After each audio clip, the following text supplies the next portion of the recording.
Good morning, class 11th student. Yesterday we have studied about acceleration. So what is acceleration? Acceleration is defined as the rate of change of velocity is called acceleration, and the ratio of change in velocity upon change in time is also known as acceleration, and it is vector quantity, and the unit of acceleration is meter per second square. There are two type of acceleration we have studied. One is average acceleration and other is instantaneous acceleration. Average acceleration is equal to delta v upon delta t, and instantaneous acceleration is dv upon dt. Okay, now instantaneous acceleration, the time duration is very small, means delta t is very small. Okay, now one more important thing, that is the graph between v and t, means velocity and time graph of slope gives acceleration. Okay, the slope of velocity and time graphs gives acceleration, and the s and t graph slope gives velocities. S means displacement, t for time. Okay, the slope of displacement and time graph gives velocity, and the velocity time graph slope gives acceleration. Okay, so today we will discuss some questions on numericals on acceleration. So first question is v is equal to 2t square minus 4t. Find the acceleration at t is equal to 3 second and average acceleration from 0 to 3 second. This is a question. Okay, now we know that what is question, एक equation दी गई है v velocity के term में time के respect में, v बराबर 2t square minus 4t. हमसे question में क्या पूछा गया है, acceleration t is equal to 3 second पे है, यानी इंस्टेंटेनियस एक्सेलरेशन. एक पर्टिकुलर टाइम लोकेशन पे पूछा जा रहा है कि इसमें एक्सेलरेशन कितना होगा, और साथ ही साथ एवरेज एक्सेलरेशन भी पूछा गया है. तो सॉल्व करते हैं. सॉल्व क्या करेंगे, देखिए इंस्टेंटेनियस एक्सेलरेशन का फॉर्मूला आप जानते हैं, a इज इक्वल टू क्या होता है, d v upon d t. ठीक है, v आपका दिया गया है 2t square minus 4t equation. अब यहाँ पे हमें dv अपॉन dt के लिए हमको डिफ्रेंशिएशन आना चाहिए. डिफ्रेंशिएशन d अपॉन dt हमारा डिफ्रेंशियल पार्ट है. आपको हम डिफ्रेंशिएशन के लिए एक बेसिक फार्मूला बता चुके हैं, इसको आप ज़रूर से एकदम प्रैक्टिस कर लीजिए. अगर x की पावर में कोई भी डिफ्रेंशिएशन करना हो तो आप क्या कीजिए, पावर के साथ x को मल्टीप्लाई कीजिए और पावर को -1 कर दीजिए. तो यहाँ पे 2 तो कांस्टेंट, इसका तो डिफ्रेंशिएशन हो नहीं सकता. इसको हम dv अपॉन dt कर रहे हैं जो कि a के इक्वल है. तो 2 हमारा कांस्टेंट है, टी स्क्वायर का करेंगे तो 2 इधर आ जाएगा, तो 2 इंटू 2 4, और टी स्क्वायर की पावर -1 हो जाएगा, तो क्या हो जाएगा 4t -4. सेम चीज़ टी की पावर यहाँ पे 1 है. ठीक है, तो ये क्या हो जाएगा 1 इंटू टी की पावर 0, तो टी की पावर इज इक्वल टू 0, तो इज इक्वल टू 1. तो यानी घूम फिर के डायरेक्ट मैंने 4t -4 इसका डी अपॉन डी वैल्यू रख दिया.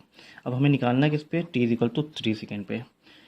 तो टी की जगह 3 रखते हैं इस इक्वेशन में, तो 4 इंटू 3 -4, तो 12 - 4 इज इक्वल टू 8.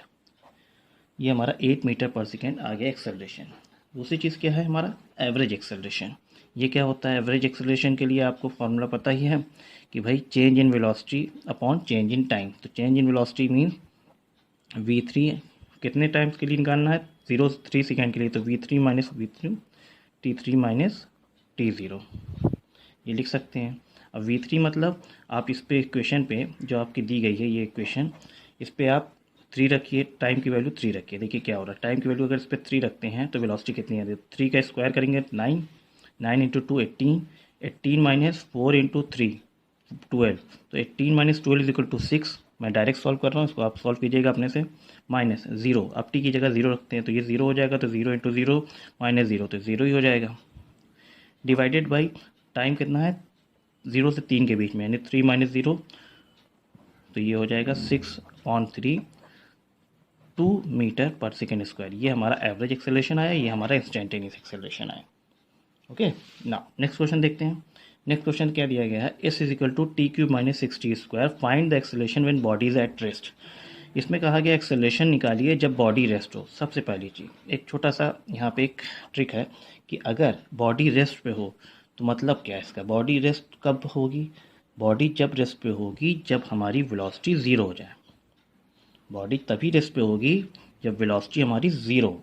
तो बॉडी रेस्ट पे है तो वेलोसिटी 0 होगी, तो एक्सेलरेशन निकालना, और एस दिया गया, याद रखिएगा हमें वेलोसिटी नहीं दी गई, वी की नहीं, तो एस दिया गया है, तो हम यहाँ पे पहले तो वी निकालेंगे, और वी के लिए हमें क्या निकालना, फार्मूला पता है D S upon d T.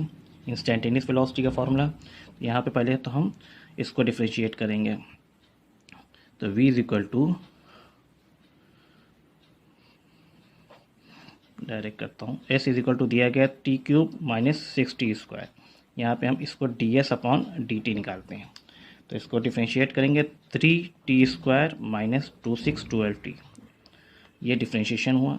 अब हमसे कह रहा है ये ds अपॉन dt क्या है हमारा, ये तो वेलोसिटी है, और वेलोसिटी ज़ीरो होगी तब बॉडी रेस्ट पे होगी, और इसी बॉडी रेस्ट पे ही एक्सेलरेशन पूछ रहा है, तो हम क्या कर दें 3t स्क्वायर माइनस 12t को ज़ीरो के इक्वल कर दें, क्योंकि वेलोसिटी ज़ीरो है। वेलोसिटी ज़ीरो क्यों है, क्योंकि बॉडी रेस्ट पे है, तो यहाँ से बॉडी रेस्ट पे है तो वेलोसिटी ज़ीरो हो गई। तो यहाँ से अब t की वैल्यू निकालते हैं। यहाँ पे अगर हम 3t कॉमन ले लें तो क्या बचेगा हमारे पास, t minus 4 is equal to 0। तो यहाँ पे एक वैल्यू t की बराबर 0 आई, एक t की वैल्यू आई 4। दो टाइम पे ये बॉडी रेस्ट पे होगी, एक 0 सेकेंड पे, एक 4 सेकेंड पे। अब एक्सेलरेशन निकालना है, तो एक्सेलरेशन हो जाएगा आपका dv upon dt। dv upon dt, तो v आपका ये हो गया, s दिया गया था, इसको फिर से आप डिफ्रेंशिएट करेंगे तो 2 3 60 माइनस 12। तो यहाँ पे अब एक्सेलरेशन निकालना है हमें t बराबर 0 पे, क्योंकि बॉडी दो टाइम पे रेस्ट हो, तो 0 पे निकालेंगे तो क्या हो जाएगा 6 इंटू 0 माइनस 12, तो ये हो जाएगा minus 12 metre per second square. और जब हम t के बराबर 4 पे निकालेंगे, t बराबर 0 पे निकालेंगे, t बराबर 4 पे, तो क्या हो जाएगा 6 into 4 minus 12, 24 minus 12 is equal to 12 metre per second square. ये आपका दो आंसर है। Thank you.